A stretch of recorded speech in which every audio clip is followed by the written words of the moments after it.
بسم اللہ الرحمن الرحیم۔ السلام علیکم۔ عمران خان کے جو خطوط لکھے گئے ہیں ان کا نتیجہ آنا شروع ہو گیا ہے۔ دو امریکیوں نے پاکستان کے طاقتور حلقوں کے لیے بڑی مشکل صورتحال پیدا کر دی ہے۔ بہت بڑی امریکہ کے اندر ڈیولپمنٹ ہونے جا رہی ہے۔ تفصیل اس ویڈیو کے اندر آپ کے سامنے رکھنی ہے۔ دوسری طرف الیکشن کمیشن آف پاکستان، جو پاکستان کے ٹیکس پیئر کے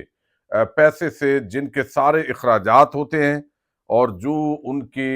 عللے تللے ہیں وہ پاکستانی قوم برداشت کرتی ہے، لیکن انہوں نے ایک بڑا بلنڈر کیا ہے اور بنیادی طور پر وہ عمران خان کے ہی جال میں پھنسے ہیں۔ کیسے، وہ میں آپ کو بتاؤں گا۔ ڈونلڈ ٹرمپ اور امریکی جو ظاہر ہے وہ پریزیڈنٹ ہیں، اور مودی کی ایک عام ملاقات ہوئی ہے۔ مودی کا جو دورہ امریکہ ہے وہ بڑا کامیاب رہا ہے، اور پاکستان اس سارے منظر نامے سے کس طرح غائب ہے اس پہ بھی ضرور بات ہونی چاہیے۔ امید ہے ویڈیو آپ سماعت کریں گے اور ہمیشہ کی طرح اپنے قیمتی فیڈ بیک سے ضرور آگاہ کریں گے۔ پاکستان جب سے مارز وجود میں آیا ہے اس وقت رشین بلاک تھا، اور دوسری طرف امریکن بلاک، تو پاکستان امریکن بلاک کی طرف گیا، لیکن ہم نے دیکھا ہے کہ عام مواقع پر کبھی پاکستان کی بڑی اہمیت ہوتی تھی، لیکن پھر ہم امریکہ کی جنگوں کے اندر داخل ہوئے، ان سے پیسے بٹورنے کی ہمیں عادت پڑی، اور پھر عزت اور وقار جو قائم تھا بحیثیت قوم وہ بھی جاتا ہوا دکھائی دیا۔ اور موجودہ جو رجیم ہے، خاص طور پر کوئی بھی اوورسیز پاکستانی وہ میرا خیال ہے اس پر جو ہے وہ اعتماد کریں گے اور اس کی تائید کریں گے کہ جب عمران خان پاکستان کے پرائم منسٹر بنے تو پاکستانیوں کی جو مختلف ممالک کے اندر مقیم ہیں ان کی عزت کے اندر بڑا اضافہ ہوا۔ وہ اپنے طور پر ان کے کانفیڈنس میں بڑا اضافہ ہوا کہ اب ہمارا جو وزیر اعظم ہے وہ عمران خان ہے، بڑا زبردست آدمی ہے، دنیا اس کو جانتی ہے، پاکستان کا ایک چہرہ عمران خان ہے۔ لیکن پھر ان کو جیل کے اندر ڈالا گیا، عدم اعتماد ہوا، اور صرف یہاں تک نہیں بلکہ اسٹیبلشمنٹ نے اپنا ایک عام ٹاسک سمجھ کے تحریک انصاف کو ختم کرنے کی کوشش کی۔ آج بھی یہ کوششیں جاری ہیں، گرفتاریاں ہو رہی ہیں، انسانی حقوق کی پامالیاں ہو رہی ہیں، پھر پیکا ایکٹ آیا ہے، صحافی بھی بند، ججز بھی اب سیاسی جو بھرتیاں ہیں وہ ہو گئی ہیں، اور آج حلف برداری بھی اس چبوترے پر جو فتح کا جشن جسٹس یحییٰ آفریدی منا رہے ہیں وہ بھی آپ دیکھ رہے ہیں۔ تو ان حالات میں جو پاکستان جس نے اپنی جو ڈپلومیٹک فرنٹ ہے اس پہ جو کوششیں کرنی تھی، بظاہر پاکستان کے جو اندرونی معاملات ہیں وہ اتنے گمبھیر ہو چکے ہیں کہ ایک جماعت کو کنارے لگاتے لگاتے پاکستان کا بہت بڑا جو ہے وہ نقصان ہوا ہے۔ اوورسیز پاکستانی، آپ کو یاد ہوگا جب مودی نے ایک مرتبہ دورہ کیا تھا امریکہ کا، تو پاکستان کے اور کشمیری بڑی تعداد کے اندر باہر کھڑے ہو کر انہوں نے پرامن احتجاج کیا تھا کہ یہ بندہ یہ ہے، مودی فاشسٹ ہے، یہ ہے۔ لیکن پھر ہم نے دیکھا اب کوئی کشمیر کا نام لینے والا مودی کے دورے پہ نہیں تھا، کوئی احتجاج کرنے والا نہیں تھا، چونکہ اوورسیز پاکستانی جو ہے وہ اب پاکستان کی حکومت جس طرح فارم 47 کے ذریعے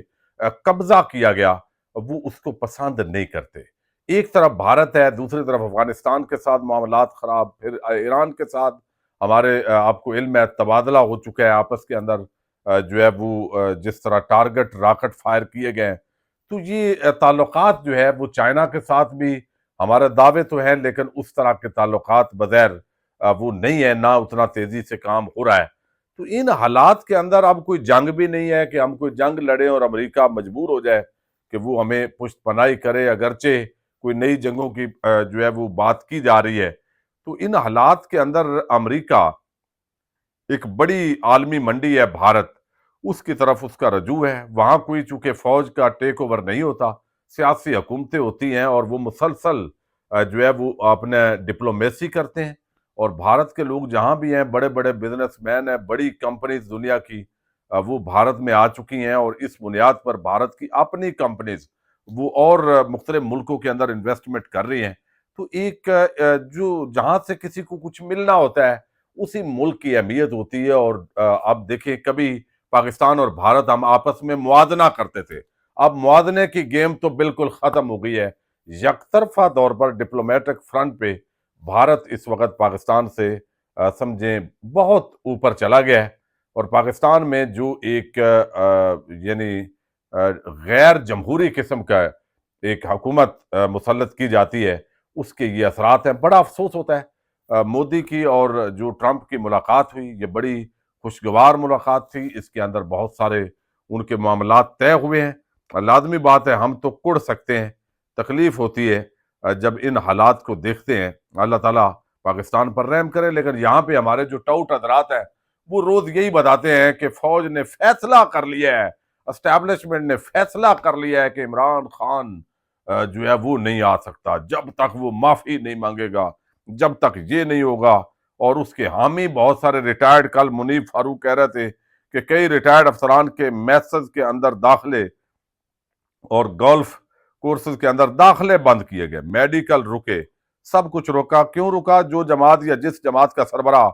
فوج پر حملہ کر رہا ہے، آپ سب کچھ اس کے حق میں کیے جا رہے ہیں، ادارہ تو آپ کو بالکل معاف نہیں کرے گا۔ یعنی یہ ٹاؤٹ حضرات کو بھی جو بھی فیڈ کیا جاتا ہے وہ ظاہر ہے ایک ایجنڈے کے تحت ہی کیا جاتا ہے۔ وہ بھائی کون فوج پہ حملہ کر رہا ہے؟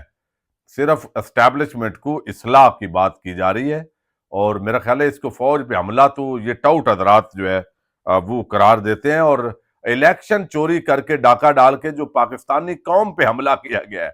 کیا یہ اس سے بڑا کوئی حملہ کرنے جا رہا ہے؟ تو یہ بات میرا خیال ہے سوچنی چاہیے، یہ زیادہ جو ہے وہ اس کو بڑھایا جاتا ہے۔ اب اسٹیبلشمنٹ کے لیے ایک مشکل صورتحال ہے، کیونکہ یہ جو عمران خان کے خط ہے نا، یہ انہوں نے بہت ٹینشن پیدا کر دی ہے، چونکہ مسلسل یہ خط آگے بھی آئیں گے، اور یہ جو سلسلہ ہے، اب نون لیگ تو اس کو اس بیانیے کے طور پر کر رہی ہے کہ فوج کے اندر رینک اینڈ فائل کی تقسیم کی عمران خان کوشش کر رہے ہیں، جبکہ کوئی بھی ان کا ایسا جملہ کم از کم مجھے تو نہیں لگتا کہ جو ایک حقائق سے ہٹ کر اختلاف کیا جا سکتا ہے کہ بھئی وہ بھی ان کے بھی ایسے تعلقات تھے، لیکن کوئی بھی حقائق سے ہٹ کر اگر بات ہے تو دلیل کے ساتھ دوسرے فریق کو بات کرنی چاہیے۔ باقی جو ہے نا وہ موجودہ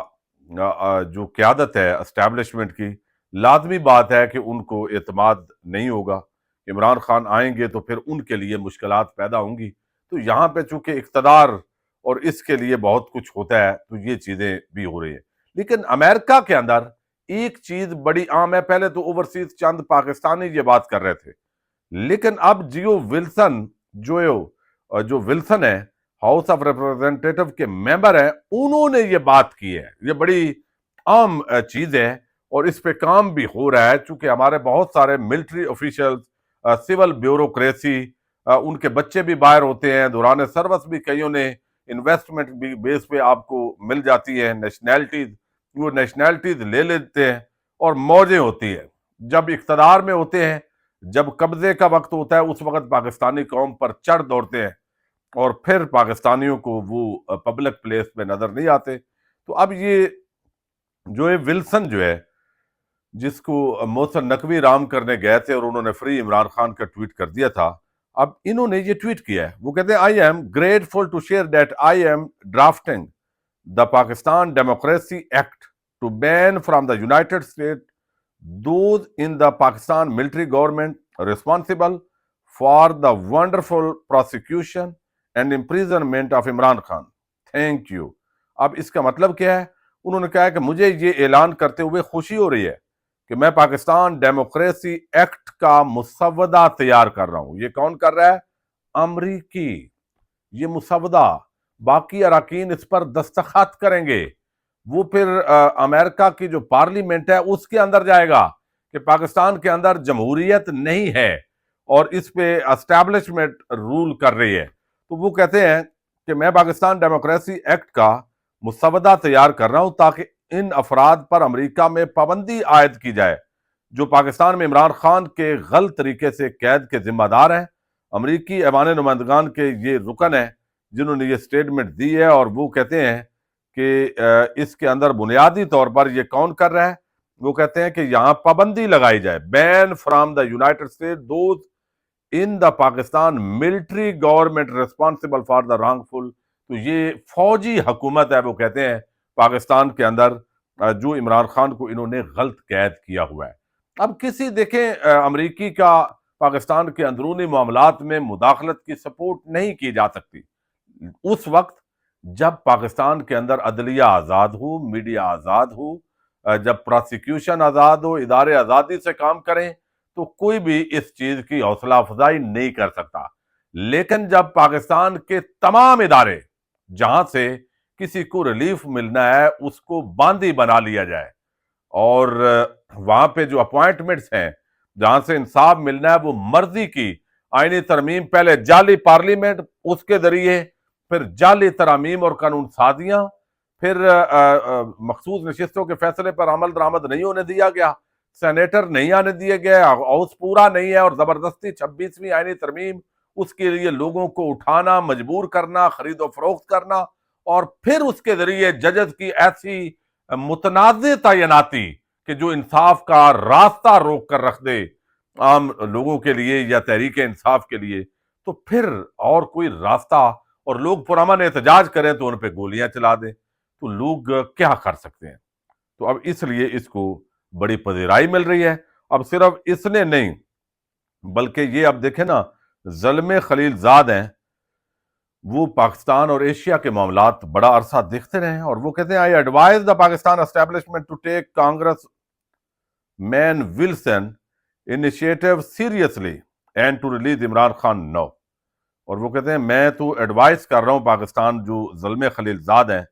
یہ امریکہ کے بڑے عام پوزیشن پہ رہے ہیں اور اب بھی شاید ان کو کوئی ذمہ داری آئندہ مل جائے، تو وہ کہتے ہیں کہ پاکستان اسٹیبلشمنٹ، یہ جو کانگریس مین ہے امریکی جو ولسن، وہ کہتے ہیں ان کے معاملے کو سنجیدہ لیں، ہلکا نہ لیں، اور عمران خان کو آزاد کریں، یعنی یہ انیشیٹو لیں۔ اب یہ ان کو ممکن ہے، سوشل میڈیا پذیرائی کے لیے بھی بعض اوقات چیزیں ہوتی ہیں، جو کرتا ہے اس کے اکاؤنٹ کے اوپر لوگ بڑھ جاتے ہیں اور ٹریپ بھی ہوتا ہے بعض اوقات، لیکن بہرحال یہ بڑا سنجیدہ معاملہ ہے، اور یہ ڈرافٹ اب کانگریس کے اندر، امریکہ کے اندر جائے گا، جس میں پاکستان کی اسٹیبلشمنٹ کی عام شخصیات پر اور ان کی جائیدادیں کوئی اگر امریکہ میں ہے تو اس پر پابندی جو ہے، وہ ویزوں پر بھی پابندی لگ سکتی ہے۔ اچھا، دوسری جو بڑی معاملہ ہے وہ الیکشن کمیشن آف پاکستان کا ایک ٹویٹ ہے، اور یہ الیکشن کمیشن آف پاکستان نے ٹویٹ تو کیا ہے بنیادی طور پہ عمران خان کو جواب دینے کے لیے، لیکن ایسے لگتا ہے ابھی جو دورہ ہوا ہے ترکی کے پریزیڈنٹ کا، اور ترکیہ کے پریزیڈنٹ رجب طیب اردغان، ایک جگہ پہ ان کے ساتھ چل رہی ہیں سلمان شہباز کی اہلیہ، اور لوگ کہہ رہے ہیں بھائی یہ کون ہے، دوسری طرف آصفہ کو سٹیرنگ دے دیا ہے، تو یہ نئی نئی لانچنگ، ایسے لگتا ہے کہ یہ فیملی لانچنگ کے لیے ان کو بلایا گیا تھا، اور وہ اپنی گاڑی کی مشہوری بھرپور، ہر ملک میں جاتے ہیں تو وہ بتاتے ہیں، وہ گاڑی جو چلائی گئی وہ ترکیہ کی ہے، ہائبرڈ ہے، اور ہائبرڈ پلس ہے بلکہ، تو وہ انہوں نے اپنی مشہوری کی ہے۔ اب یہاں پہ جو الیکشن کمیشن آف پاکستان نے جو یہ ٹویٹ کیا ہے، یہ عمران خان جو ہے ان کو خط میں چھیڑتے ہیں، روز بیان دیتے ہیں کہ الیکشن کمیشن نائل، نکما، نکھٹو، یہ اس نے پاکستان کے مینڈیٹ پہ ڈاکہ ڈالا، تو آج بالآخر انہوں نے دے دیا۔ ٹھیک ہے، سارے اداروں کو بولنا چاہیے، چیف جسٹس بولا ہے، پھر آرمی چیف بولا ہے، اب الیکشن کمیشن بھی بولا ہے، تو بھئی مرکز تو عمران خان ہے نا، پاکستان تو عمران خان ہی ہے، آپ جدھر سے بھی گھوم کے آئیں، اور عمران خان کا مطلب پاکستان کی عوام کی اکثریت ہے۔ تو اب یہاں پہ الیکشن کمیشن بیان دے رہا ہے کہ تحریک انصاف کے دور حکومت میں جب حکومت اور تمام عام ادارے ایک پیج پر تھے اور ایک دوسرے کے فیسیلیٹیٹر تھے، الیکشن کمیشن اس وقت نہ حکومت نہ کسی ادارے کا فیسیلیٹیٹر بنا، نہ ہی اب ایسا ہے۔ اب سب کو پتا ہے کہ چٹا کوڑ مار رہا ہے، ٹھیک ہے، لیکن ان باتوں کے کیا مطلب یہ ہے کہ عمران خان نے اس پوزیشن میں لے آئے ہیں سب کو،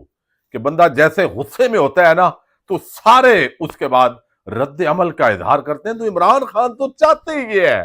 کہ میں سب کو پکڑ کے میدان کے اندر لاؤں کہ بھائی ٹھیک ہے ذرا اب بولیں، تو یہ پھنس گئے ہیں اس جال میں، اور سارے آ رہے ہیں، اور یہ ایک سے بڑھ کر ایک بلنڈر ہو رہا ہے۔ اللہ کرے پاکستان کے حالات ٹھیک ہوں، کوئی رستہ نکلے، اور بجائے اندرونی معاملات کے پاکستان بیرونی سطح پر بھی بہت کچھ کر سکتا ہے. پاکستان زندہ باد.